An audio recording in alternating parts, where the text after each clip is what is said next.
Okay, this is it's a Farm Boss 290, and I'll probably here in a little bit because I'm struggling with the next saw to buy for the farm or the homestead, and I'll probably put a video up later on my decision process around which is going to be my next saw. I'll get my saws together, kind of get a video on that. See if I can get this one running. This one's old.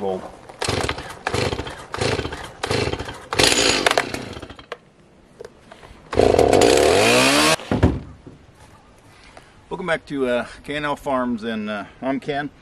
And the other day, probably a week ago, I shot a video, and on that video I showed a road trip, and very well received by the viewers or by our community. So I had to go to town. Now remember, when I say town is 53 minutes for me to commute back and forth, but it's a beautiful view. And there where the saw shop is, they got a pretty nice view. So I have some of that footage coming up, and the reason I went to town is to get accurate prices of these. I got photographs. Later on I'll show you accurate prices of that. And when I got in the saw shop, there was a surprise, significant surprise, which helped or will help us with our decision once we get to it. And then I bought this saw from them, and I'll explain these two saws. And remember, the goal is to purchase another saw, the third saw. And I made a mistake on this saw, which later on in the video I will in fact explain the mistake I made with this saw. So let's go to town for a little bit.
Okay, should be back from town now, and I'll show you here in just a minute. I'm going to show you the prices that I found at that saw shop. So I'm going to put them in right now.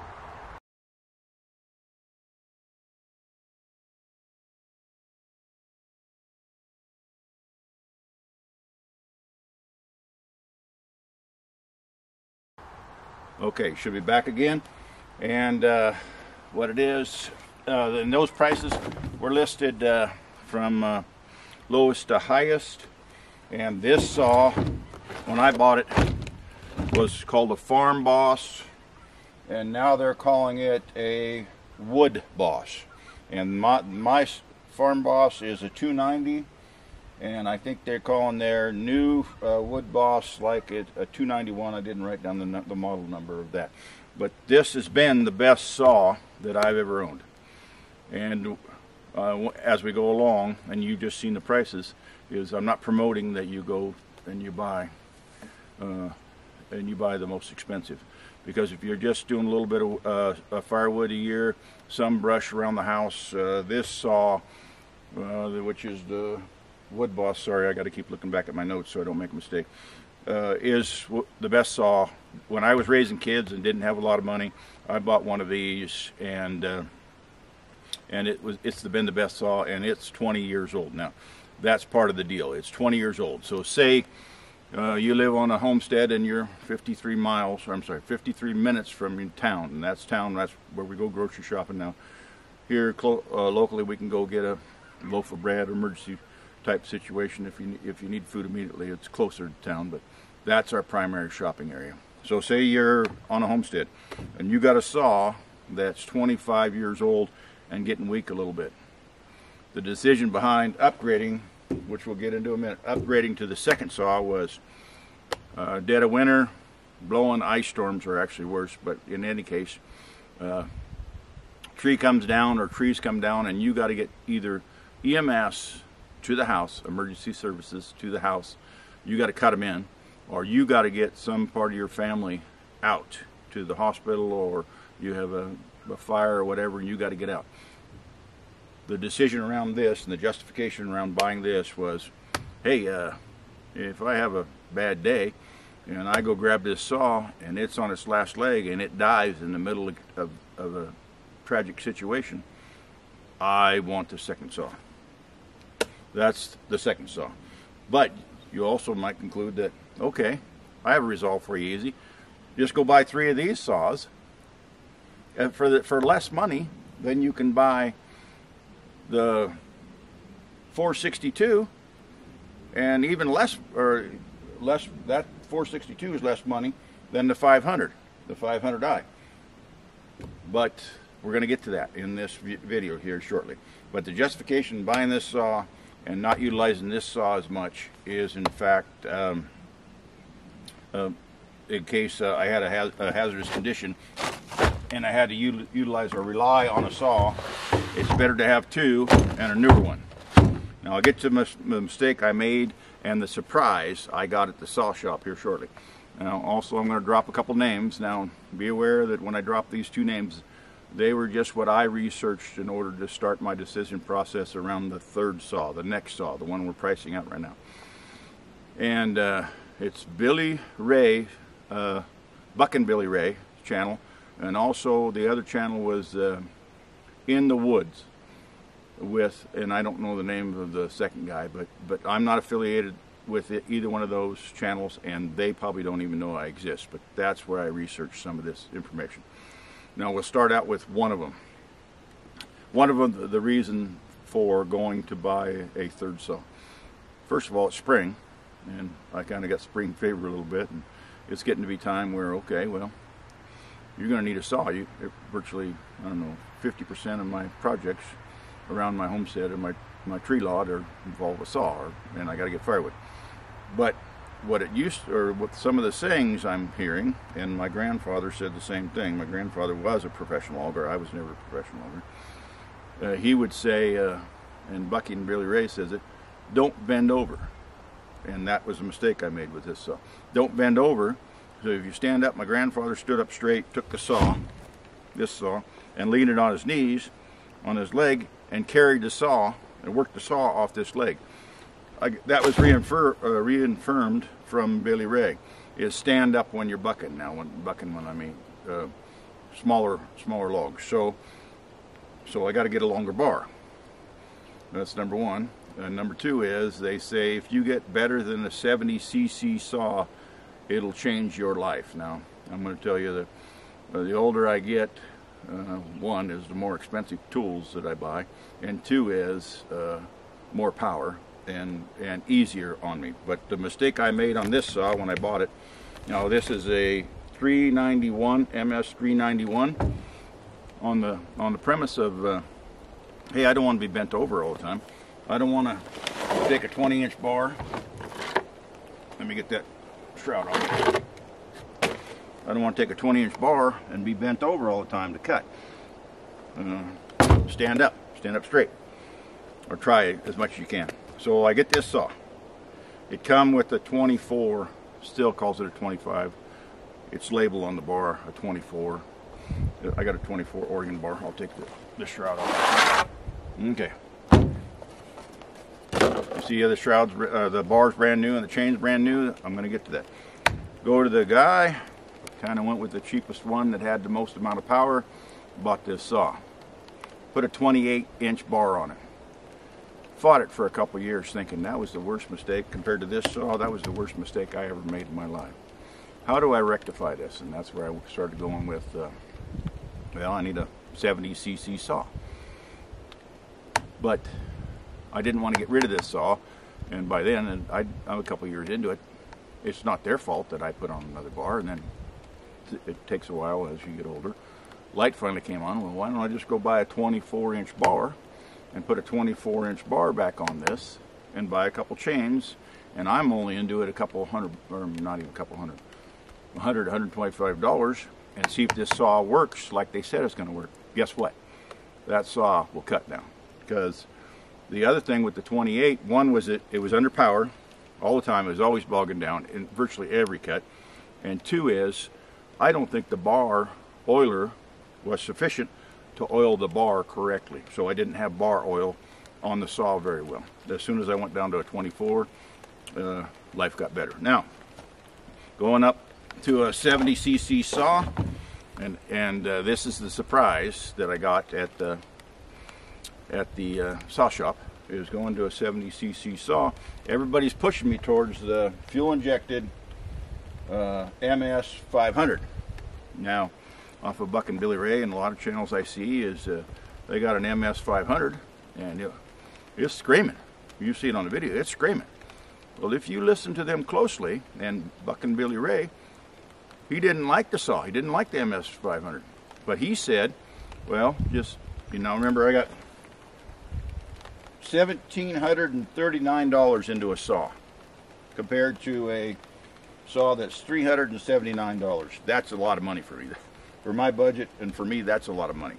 Okay, so, but they say, oh yeah, that's easy. Let's just take care of that. I'm going to try and imitate Bucky a little bit. Bucking. Friends, we just go and we just take care of this saw. We'll get it fixed up. We'll get it bucking right away. We'll be bucking and throwing sawdust right away. We will now. Now, I'm copying Billy. I'm not being in front of Billy, but I'm copying. And see what I did with the MS 500 is I sent it off to the pro shop. Everybody's saying, buy the saw, send it to a pro shop. They're bucking, back to bucking. Bucking, now you send it to this pro shop, you send it over there. Those boys, those are good boys over there. Where are they at? It's a rip saw. Yeah, rip saw.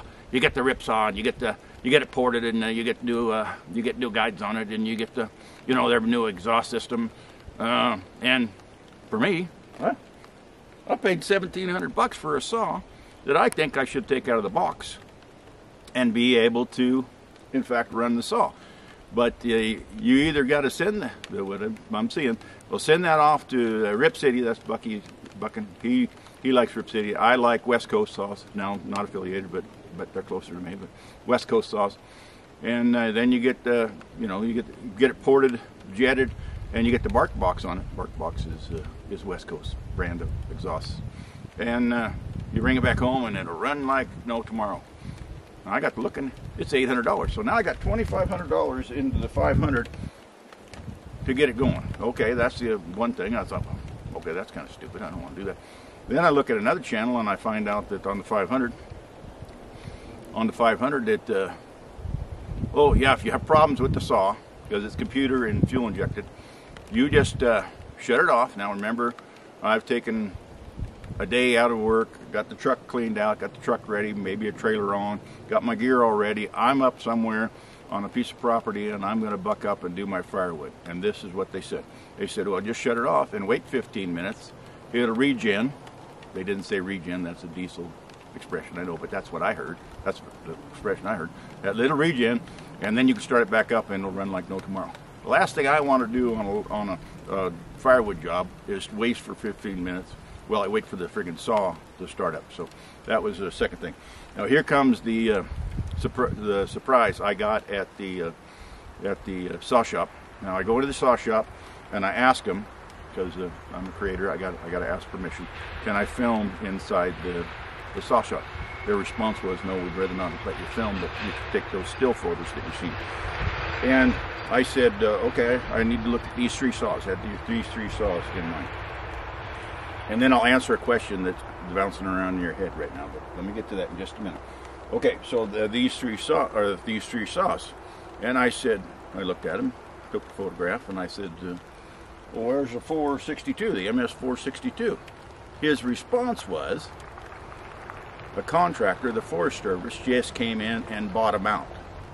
Well, why is the contractor coming in and buying all the saws out when I look and there's a 500 on the shelf, MS 500 on the shelf, and in fact they've got a bunch of MS500, and I'm not the smartest one, but I got thinking, well, if that third-party guy is coming in and buying you out, maybe the choice is, in fact, if the contractors are buying the 462s and leaving the 500s on the shelf, maybe they know something more than I do, because the Forestry Service probably knows a lot more about trees and logging and sawing and all that type of thing than I do.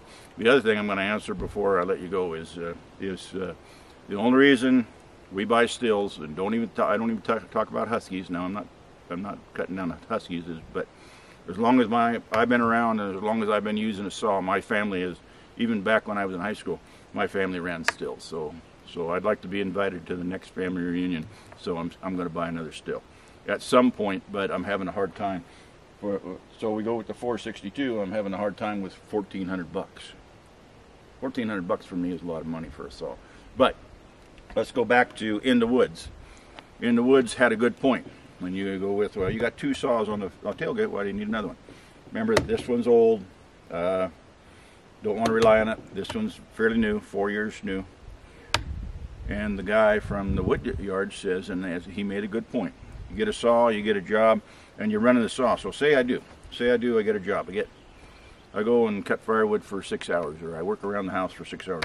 Run this saw in 90-degree weather for 6 hours on one batch, and you're causing, I believe, and what his statement was, is you're causing damage. It's getting hot. You need to let it rest. And that's what the purpose for the third saw is. Leave this one home probably for the most part, because I don't want to blow it up in the woods. Take this saw and the new saw, go out and do your project.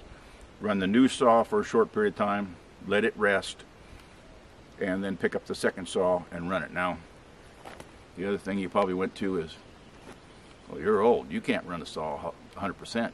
You're exactly right. I don't run a saw 100%.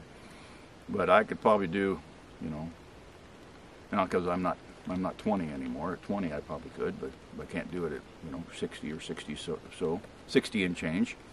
But I can run it enough at this saw. I've ran this saw since I've owned it enough that I could tell it's getting hot. It's not tired, it's just hot. I could tell it's hot. A 90-degree day, and you're going to cut for, okay, I'll give you the benefit of the doubt, a tank of gas or 2 tanks of gas in a row, so an hour. It'd be better. It's better suited for this saw. You run it for an hour or 2 tanks of gas, whatever the case. Put it away, grab the other saw, fuel it up, get the other saw going. Now I know you say, well, you got twice as much overhead involved in that. Yes, I do. But when saws are, let me get $1,400, and I don't remember what I paid for this. I think it was $700. Saws are that expensive. You'd eat a little overhead to save your saws because what I consider, and because I've had this one 25 years, is if I buy 2 more saws, they might outlive me. 2 more saws if I take care of them, and I've taken care of this saw. So, but my intent is for the purchase is to take care of this saw also. So that's what I had. I hope you enjoyed this video, and if you get a chance, I'll put a couple up, move on, watch the other ones, and then I'll figure out, as I've said before on my channel, I'll figure out what I'm doing tomorrow. Because I'm retired, and when I wake up in the morning, kind of figure out, well, I'm going to do this tomorrow, or I'm going to do this, and every day it's a little bit different, but it usually contains or exists on my property. I don't really like going to town that much anymore, especially since town, or general population is not my community, but general population has turned crazy, stupid as of late, and I don't want to be involved in it. I'd rather just be turning into kind of a homebody or a hermit. I think that's the correct word. But anyway, you get the point. But thank you for watching.